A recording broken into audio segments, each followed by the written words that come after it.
Abbiamo dei focolai, questi focolai li stiamo contenendo. Ieri, anche con l'ausilio di tutte le istituzioni, perché una delle grossissime difficoltà che in questo momento noi abbiamo con alcune comunità straniere è quella del tracciamento, cioè di poter individuare quelli che sono i contatti stretti, perché risulta in questa fase molto difficile con alcune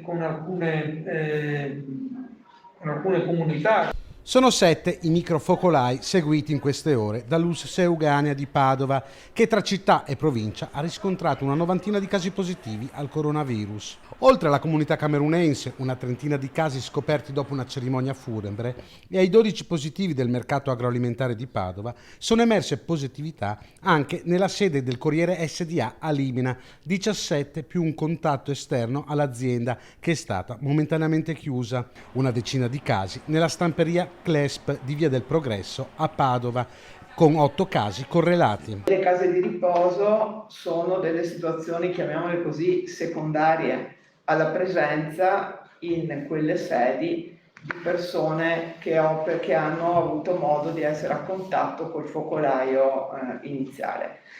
Quindi noi stiamo facendo tutti i tamponi possibili, stiamo cercando di avere la massima collaborazione da parte sia dei datori di lavoro sia delle cooperative che spesso operano all'interno di queste strutture, in modo da poter testare tutti coloro che sono stati a contatto stretto dentro le strutture con queste persone che sono risultate positive. In provincia, intanto, a Villafranca Padovana, il sindaco ha scelto di interrompere tutte le manifestazioni all'aperto, sagre, fiere e giostre, interrotta quindi la sagra di Taggi di Sopra, che avrebbe dovuto concludersi proprio in questi giorni. A Padova, inoltre, è risultato positivo un bambino che ha frequentato i campi estivi di calcio della parrocchia di Sant'Antonino all'Arcella. La famiglia del bimbo, che sta bene e non accusa sintomi, è risultata positiva.